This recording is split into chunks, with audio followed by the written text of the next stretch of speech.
Unmute your own line.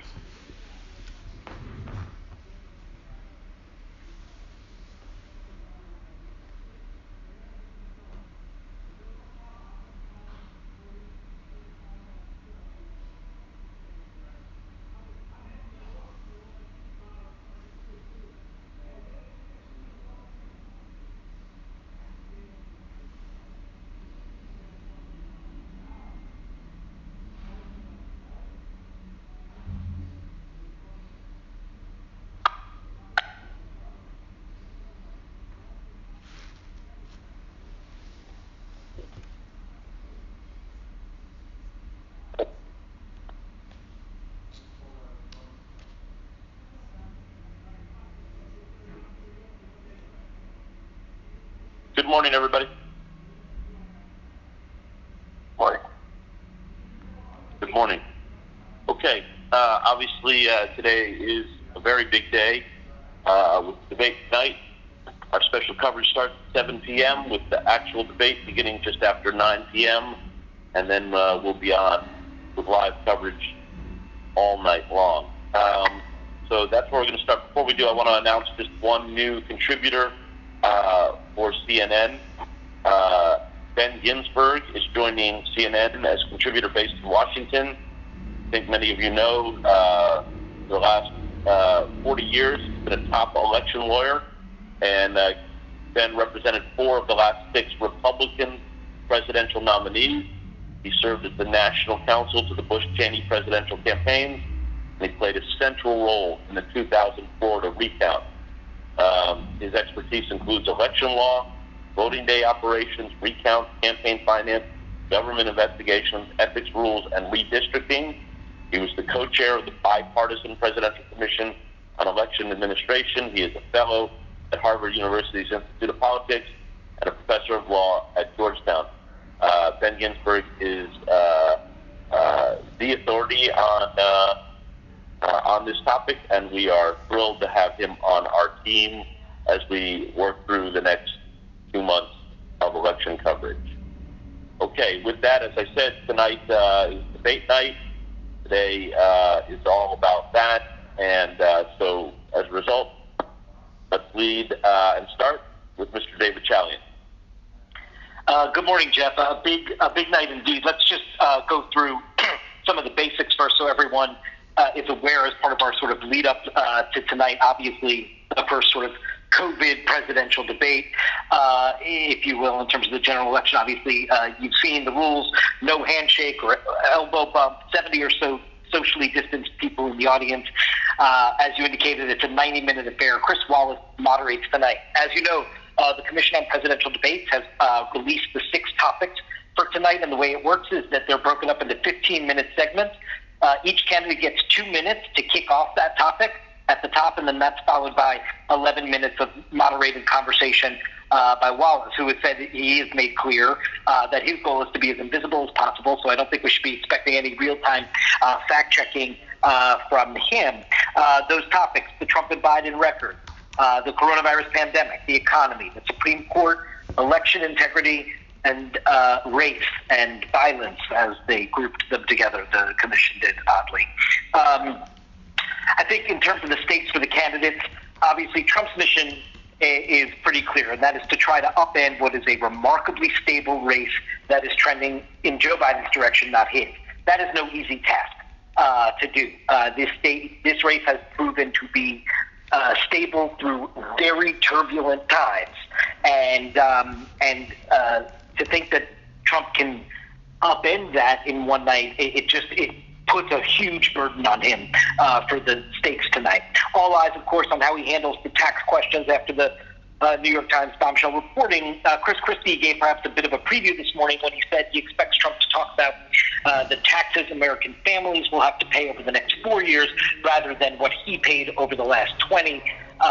Sounds like a well-crafted line. We'll see if the president actually sticks to that and not the what we've heard from him of fake news and illegal reporting. You've seen our teams reporting inside the Trump campaign about debate prep, about the consideration that this debate is an 11th-hour lifeline. The president himself talks about that doing his job is prep for the debate. which is a good reminder for folks just about the history of incumbent presidents running for re-election and that first debate. It's years since they've had the debate, and they've been ensconced in this bubble. We saw it with George W. Bush in 2004. We saw it with Barack Obama in 2012. So there is that history to look at as well, given that line from the president that he sees doing his job as president. And we know on the Biden side, he spent weeks studying his record and then sort of stood up in more formal debate preparations about preparing for what Trump is going to come throwing his way. The mission for Biden, as with all front runners, which is what he is in this race at the moment, is to do no harm.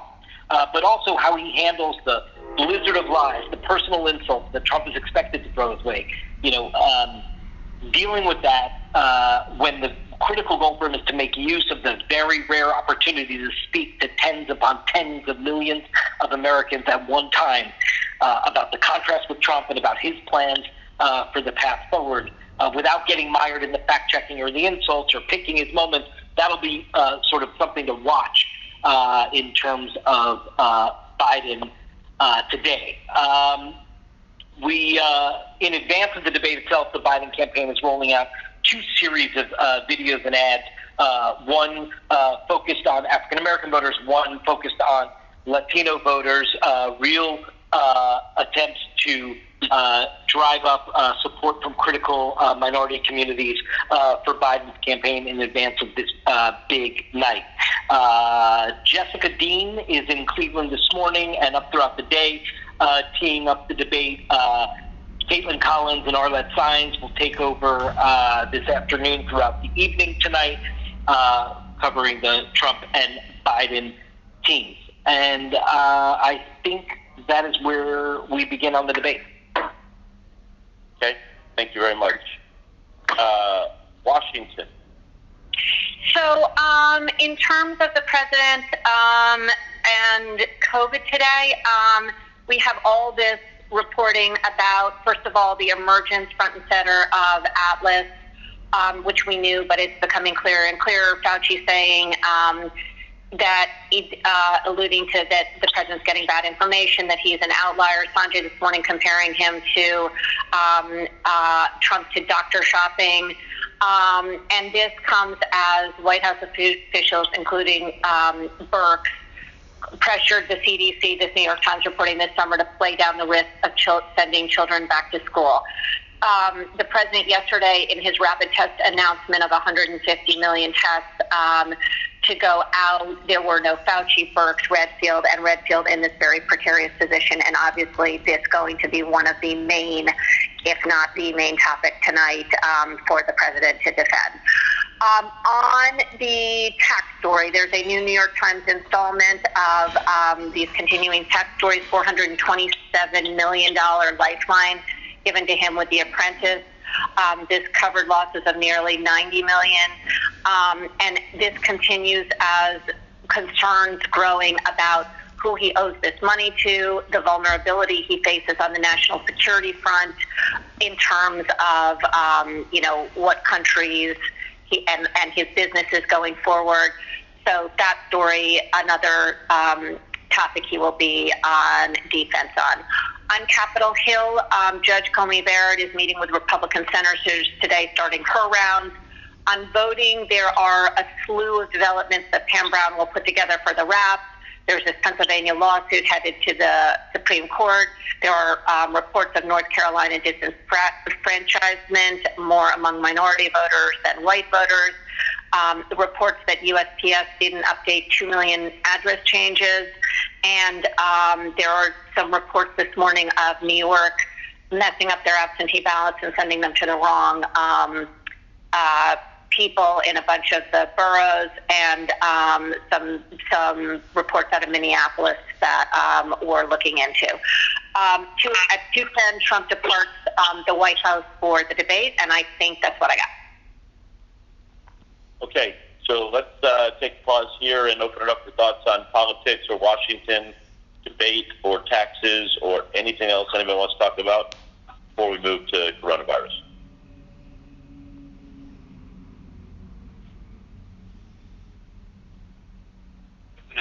tweeted yesterday that the New York Times illegal. Hey, Sam, is that you trying to speak?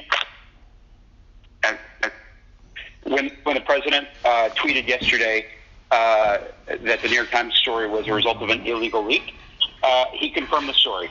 It can't be both fake news and an illegal leak. He said it was an illegal leak. The story's true. Okay. Hey, Jeff, I just wanted to raise the discussion that we've been having the last couple of days and will have until the debate about whether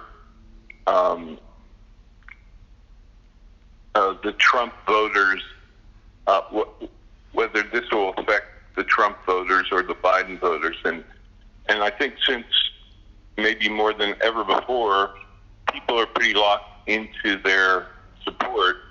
Polls have shown that. Shouldn't we just talk about the persuadables, and maybe David could talk about that, because they're not big, but they can make a difference in a battleground state, and that's who really gets what the debate is all about. And so I just thought we might consider focusing on those who are still not sure, and we had one of those in one of the packages last night. Many of us don't know those people, maybe, but they're out there, and I think that's what debates are mostly. The impact of a debate mistake or gaffe or strong statement can make a difference, and it just seems that on a night like a day like this, leading up to the night that we're going to have, that should be our focus on what impact a debate can have on the persuadable. How big are they? That's also another question out there, kind of related to that, which is certainly it's a question on social that's being asked a lot, which is why is Biden even doing it? Again, obviously, I think David gave some reasons now. Free campaign messaging, right? But given the fact that Trump is really a conventional guy, and conventionally we always have debates, and of course Biden's a massively conventional guy, so of course we have debates. But Trump, given Trump's unconventionality and breaking every other norm, why would you do it when he's just going to sit there and lie, and while it's not going to fact check him, what really does Biden have to gain by it? Again, a lot of people out in the land are asking, why even do this? Hillary Clinton, quote unquote, won the debates according to most experts, and most polling, and yet didn't matter. She lost, the debates as she won them. So just wondering about that question. Lots of people have. Marcus, I just want to be careful that we don't take social media for what a lot of people in the country are saying. No, you're right. Yeah, you're right. Yeah, you're right. Social media is a very, very tiny representative of the country. It's what a lot of journalists and a lot of people in this organization pay attention to, but it is not representative of the country. And I want to be very careful on that. Not to the point of that part, yeah. I understand. Go ahead.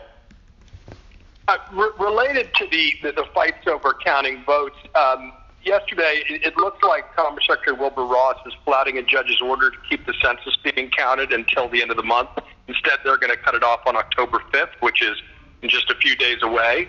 And it all seems to be part of that same effort.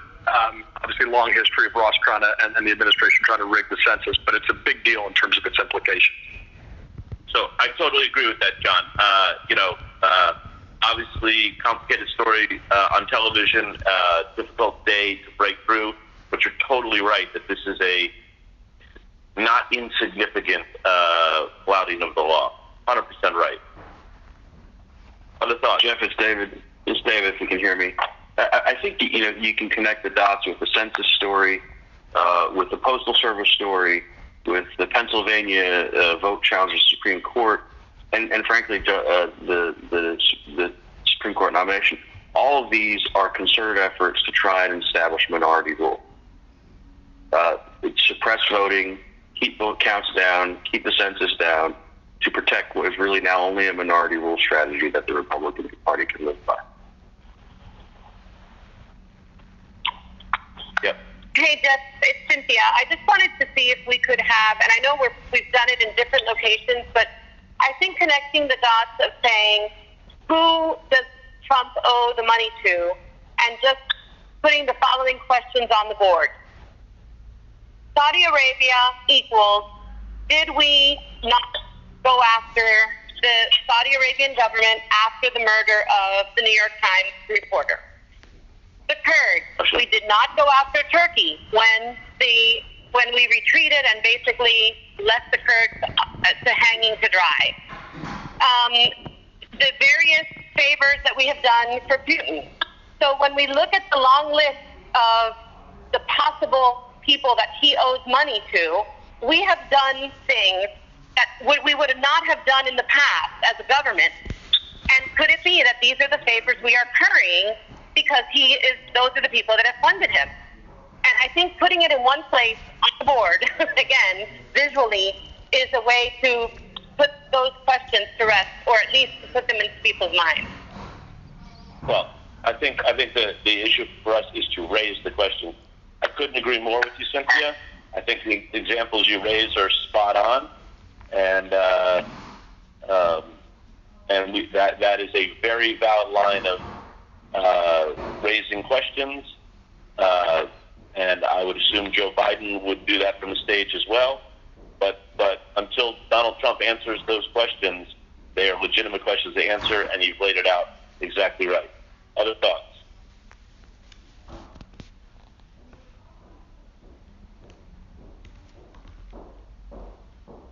Anyone else? Through the day, I want to make sure that we are not losing sight of the debate itself and how it's going to work and the mechanics, making sure that our reporters and shows are laying out for the audience what to expect. 90 minutes, sole moderator, no handshake, no opening statements, 2 minutes to respond. All of the mechanics of what's going to happen tonight. We're very focused on taxes and debate preps and all of that, and it's all legit. Totally no issue with that. But let's not lose sight of the mechanics of what's going to happen tonight as well. And I do think that it is also worth talking about. There's so much focus on whether or not Donald Trump set the bar too low for Joe Biden. We should also look at the flip side of that, and whether or not Ryan Liz's column in Politico today about whether or not Trump is actually being underestimated going into the debate. Ryan's got a really interesting column in Politico, so I think you got to look at both sides of that. One final time, any other thoughts on any of this? Jeff, just finally on the mechanics of the debate. Despite the fact that we're promoting the daylight side of it, there are still people out there who think that this debate can be seen on Fox, is a Fox debate, which of course we know is not true. But any opportunity on TV and online, we can underscore that you should watch the debate on CNN. We'll just reinforce it because obviously it's on many places. Yeah. Okay, anybody else? Okay, then let's move to domestic, and Matthew, please. Okay, so as the world tops 1 million coronavirus deaths, today definitely sets up the debate on just how the U.S. became the worst in the world, accounting for more than 20% of those million deaths. This morning, America stands at over 205,000 deaths and almost 7.2 million cases, and it is all still going in the wrong direction. The new case rate increasing. 23 states up this week on the CNN map. The largest U.S. school district opening in person in a big way this morning. But of course, in New York City, many are opting out of in-person. And more on the pressure on schools that Virginia mentioned. Olivia Troy detailing to Cuomo Primetime and New Day the pressure on Redfield and the other doctors, saying there was a lot of manipulation of the data, how to tell a story that was less grim than it really was. So a lot to think about as hundreds of thousands go back to school. On testing, of course, the day before the debate, Trump pivoting from downplaying tests to touting a plan to distribute 150 million new tests, which had already been announced weeks earlier. Experts saying this should have come many months ago and expect this to be touted once again tonight on stage.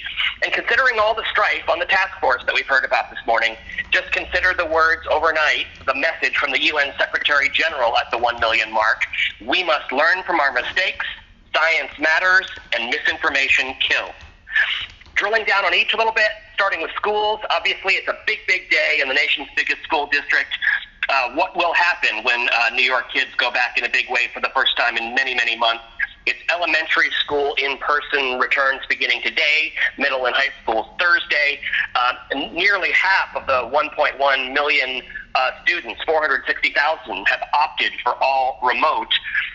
It's obviously a huge, elaborate plan with a war room of daily testing numbers, extra teachers, extra testing machines, and the possibility this could all be closed down again if the positivity rate increases. We've got the Bianca Goladriga big picture piece on this. Also talks to a mom who's also a teacher. We've got Evan McMorris Santoro outside a public school in Queens. And then also noting that Miami-Dade schools today just called an emergency meeting to take up going back in person under intense pressure from the state to do so. Some key numbers, some key regions to watch. The uptick we've been talking about each day, the average of new daily cases in America is up 15% in the last 2 weeks. That average is still over 40,000, not a good place going deeper into the fall and the winter. Mentioning again today that hospitalizations are flat, even ticking up slightly after sharply declining for months. On of those 23 red states on our CNN map, the sharpest weekly increases today are the Carolinas, New Mexico, Montana, and Washington State. The sustained increases, however, the states that have been red day after day after day, are mostly in the upper Midwest, Wisconsin, Minnesota, Michigan, and more. Omar Jimenez is in Chicago to cover the Midwest line. Chicago itself easing restrictions a little more after progress. In New York, beyond the schools question, the alarm continuing to be sounded about a rising positivity rate and really driven by clusters of new cases in certain neighborhoods, particularly Brooklyn and Queens and a couple of suburban counties. That rate is up from 1.5% to almost 2% in a week. We've got Alexander Field in New York City. Florida obviously remains a major state to watch with its full leap into the reopening of bars and restaurants and businesses. The numbers right now are stable and low, but the next 2 to 3 weeks will be incredibly telling here, and we are tracking this. We've got Randy Kaye available in Palm Beach County. We've also got Nick Valencia available in Atlanta on both the other regional lines and the latest on what's going on with the CDC. A couple of other health notes, topical and timely for all these school stories we're talking about. The CDC's weekly report showing that COVID rates among adolescents are about double that of younger children. And then a little more on these tests from this announcement yesterday, the whole politics and the announcement of it aside. Those tests are a good thing if and when they finally arrive. Experts say they should have come earlier, but still a good thing. About 6.5 million of them shipping to states this week. Jawar telling EBOP it's a real step forward. They can make a difference. We do not yet have what experts say we need, which is an at-home test, and tens of millions of shipping tests happening. We'll hear from Fauci today at 1 o'clock at the Texas Tribune Festival event. And we've got Sanjay and Jacqueline Howard available. We've got the rap piece today, which is Nick Watt for 4 and 6. And with that, I will go to the rest of domestic, which is 3 things. The Breonna Taylor fallout. We should soon hear what the grand jury heard after some just remarkable pushback coming from inside the grand jury itself. This extremely rare move, an anonymous juror move that will certainly fuel all of the distrust here in Louisville. A motion demanding the AG release more information and accusing the Attorney General of misrepresenting the grand jury's work. The Attorney General, Cameron, says he will comply with the judge's order to release audio of the grand jury presentation. He acknowledges the only charge he had the grand jury consider was wanton endangerment. We have guidance for a 10 a.m. news conference with a lawyer representing the grand juror, and the AG has until tomorrow to release that audio to the courts. So that could be today or tomorrow, and we've got Shimon Peres in Louisville. The wildfires, obviously immense. Homes and wineries burning, the newest out-of-control Northern California fires, thousands fleeing, that glass fire in wine country, tripling in size, no containment, the entire town of Calistoga under mandatory evacuation. Then the other big current fire, the Zog fire in Shasta County, 3 dead, and the forecast is for hot and dry weather in all the days ahead. We have Dan Simon and Josh Campbell splitting the day in Santa Rosa. Finally, just looking for a lot more answers in this deadly ending to a hostage standoff in Oregon. The sheriff says multiple fatalities at the end of this, including the suspect. It is still unclear who died, how the negotiations failed, or what led up to this in the first place. But we are working on that, and I think that's it. Thank you, Matthew. Do we know when the grand jury transcripts are going to come out in Louisville? So the audio is due to the court by tomorrow, and then we have a lot to learn about the logistics of how it will get from the court out to the public. So I think the next couple of days is a pretty safe bet. Okay, understood. Does anybody have any thoughts on domestic?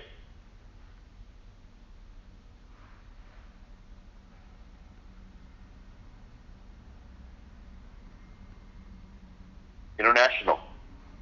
Hey, good morning, Jeff and everyone. So we're doing quite a bit on the build-up to this first presidential debate tonight and all the themes mentioned. For us today, just 2 reports to mention on COVID in Europe. The EU adding 4 more countries to their red list, which is a list that means countries have reached this critical peak in battling the disease. So it's 9 total. Particular concerns in Paris, where COVID rates are increasingly getting steeper, and there are fears it's going to reach a level that would trigger a new lockdown. So Melissa Bell has that reporting. We also have our eye in Germany, where Merkel is meeting with regional leaders of the country's 16 states to discuss more measures nationwide, and we'll hear more about this at a presser in the 11A hour, so Fred Fleiken is on that. The only other thing I want to flag is this report out of the UK's Channel 4 News that they have gained exclusive access to data used by the Trump 2016 campaign, showing over 3 million Black Americans were targeted as voters. They want to stay home on Election Day, and using Facebook ads to discourage them from casting a vote in Hillary's favor. So it's a 22-minute report. It's quite extensive. Becky's show has clips from this report, and we'll interview the anchor reporter on all that. So that's the only other story I wanted to flag from us today. Thanks. Yep. Thank you, and I believe the lead is going to do that today as well. Great. Anyone on thoughts? Any thoughts on international? Business.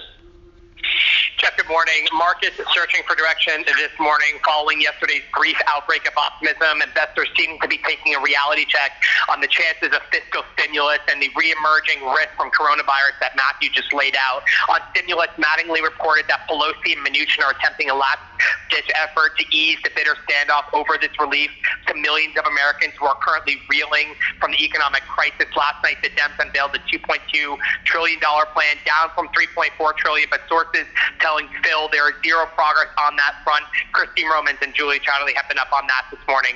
Now, part of that plan is the $25 billion to stave off thousands of layoffs at passenger airlines, as well as $3 billion for airline contractors. This obviously top of mind for airline industry executives who have been in and out of the White House in recent days. And late yesterday, United Airlines pilots agreed to reduce their hours to avoid furloughs of close to 3,000 pilots. Carriers obviously turning to a variety of measures to avoid these furloughs. And worth noting that Jim and Poppy are speaking with 2 United Airlines flight attendants this morning around 10:50. Pete Mantine is up and available on all of those threads. And as we previously mentioned, all eyes will be on the debate tonight, where the economy will certainly be a focal point, especially given the downtrend in the labor market as millions of Americans continue to apply and claim unemployment benefits. Christine Romans noting this morning with a good curtain raiser on how the president likely to claim a super V recovery. Well, guess what? It's not. And whether he built the best economy in history pre-pandemic. He didn't. She is up on that this morning. And one other item, non-COVID related, Joe Biden's presidential campaign this morning, sending a letter to Facebook CEO Mark Zuckerberg, slamming the platform for its lack of inaction on combating the spread of disinformation. We know that Trump has obviously used Twitter and Facebook to talk to supporters, and in recent weeks, he has amplified doubts about the integrity of mail-in ballots.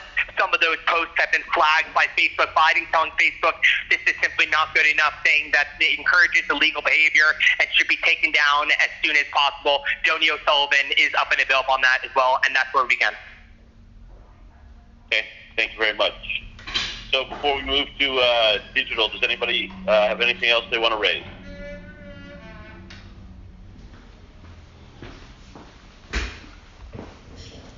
Okay, digital. Hey, good morning. We had 28.5 million unique users yesterday. That was led by Collinson on the Times' tax bombshell, revealing Trump's image as a sham. This morning, it is don't miss the Ivanka Trump bombshell in the Times' tax story. That is 11,000 concurrents from Saliza. Tied right next to it is the 6 things to watch for tonight. That's Bradner in America with a really strong debate preparation and literacy piece, if you will. So that's also at 11,000. Then it's Trump looking for an 11th hour reset, but he is mostly shunning debate prep. That's Liptak and Collins. Then it's the stimulus package story with Pelosi and Mnuchin pushing for a pre-election day deal. The Oregon shooting with multiple people dead in Salem. And our COVID main bar, America, ranks at the top of the world's number 1 million death toll. So a very, very newsy top 5-ish this morning. For debate, we just have a slew of good stories up now and coming. There is a very good policy explainer with videos embedded throughout the piece that I want to draw everyone's attention to. It's where Trump and Biden stand on 9 major policy issues. It's Trump and Biden in their own words going through, the video team went through the archives and pulled all these key moments in their own words on the economy, police reform, climate, immigration, and more. It's super smart and super good, so definitely check that out. The stream, the debate stream will be unauthenticated across all of our digital platforms tonight.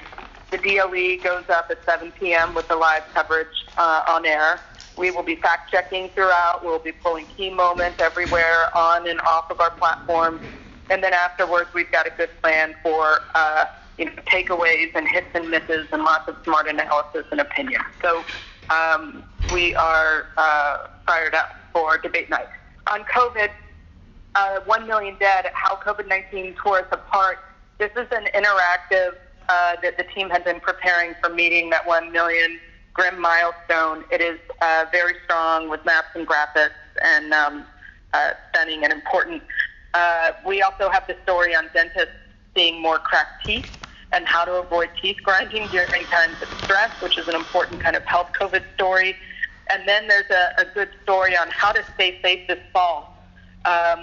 Most of the guidance on how to avoid the virus has been pretty much the same for months, but fall and a change in weather and spending more time indoors requires new vigilance and new behaviors, and so we're laying all that out. And as we've talked about in this meeting, audiences are really here for stories about what's going to happen with the virus in the fall and the winter. There's a lot of interest in kind of forecasting for COVID.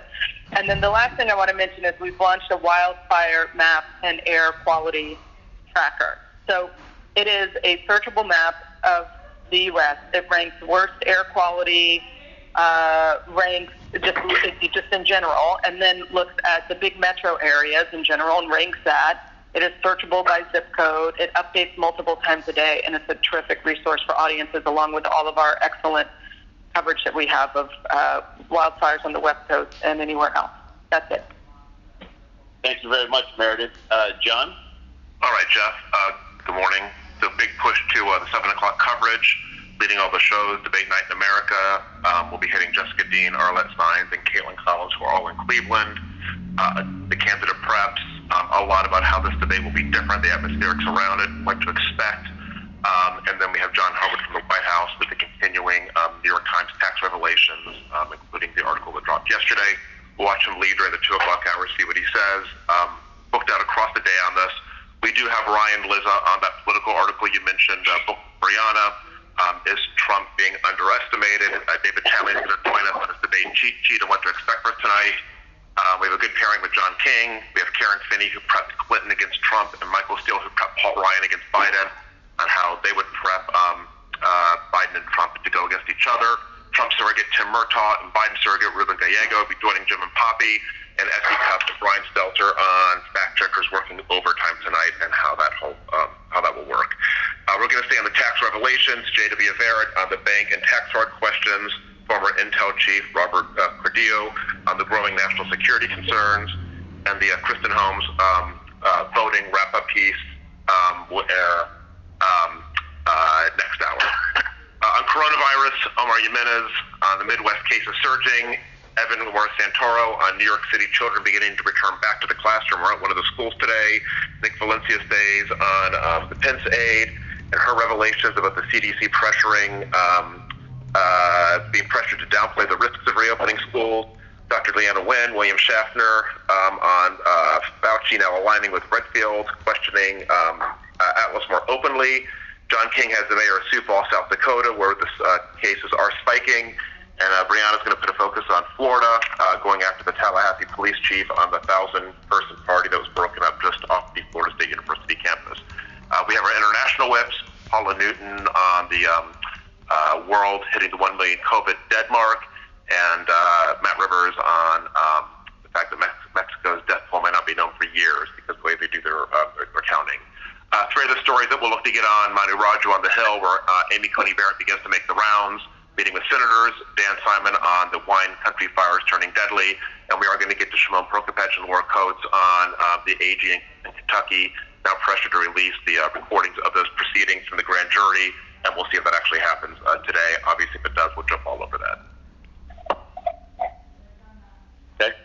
Thank you, John. Washington? Good morning. So Jake's 3 to 5 today. We will obviously do a great deal on tonight's debate. Caitlin Collins live in the 3 and a package in the 4. We've got Simone Sanders from the Biden campaign. Jeremy Diamond on the White House and the taxes unpaid. We'll have discussion and analysis. David Urban, Bakari Sellas, and reporters across the 2 hours. And we've requested Julia Chatterley as well. Pamela Brown has her voting wrap piece in the 3 o'clock today. As you mentioned, we'll talk to the Channel 4 journalist reporting data of the 2016 Trump campaign's efforts to identify voter groups unlikely to vote for him, a large part black voters. On coronavirus, Nick Watt has our 4 p.m. wrap piece, Peter Hotez in the 3 and Sanjay in the 4. And we'll go to the Hill for the latest on Amy Coney Barrett as well. And in the Situation Room, we'll be going big as well in the last 2 hours leading up to our special coverage of the debate. We'll get into the politics and the policy and the questions raised. Did Trump set the bar too low for Biden? And the Lizza question, is Trump being underestimated? We'll get into all of that, as well as the mechanics and how this is all going to work in the age of COVID. We'll be following on the politics of COVID as well. Growing tensions between Atlas and the rest of the task force, as well as this pressure on the CDC to manipulate the data. And then on the public health side, the overall trending in the wrong direction, 23 states up, more than 1 million deaths globally, and that warning from the UN Secretary General that basically ignoring the science kills. We'll follow on New York City opening up as the cases there are spiking. We have the Nick Watt wrap piece in the 6 o'clock hour. We'll follow on Trump's taxes and keep an eye on Barrett up on the Hill.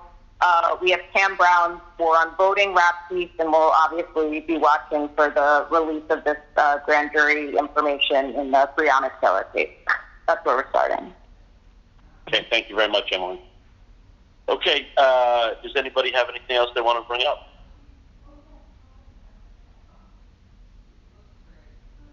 So I'll just remind everybody we have special coverage from 7 to 9 p.m. The debate runs from 9 to 10:30. We'll have analysis from 10:30 to 1. And then from 1 to 3, Chris Cuomo and Don Lemon will have live analysis. and then from 3 to 5 we'll repeat the debate, and New Day will pick up at 5 a.m. Obviously, the debate will be the primary focus, especially as we move into the latter part of today. There's a lot going on. Let's stay newsy and urgent, and have a great day and a great night, everybody. Thank you very much. Bye-bye.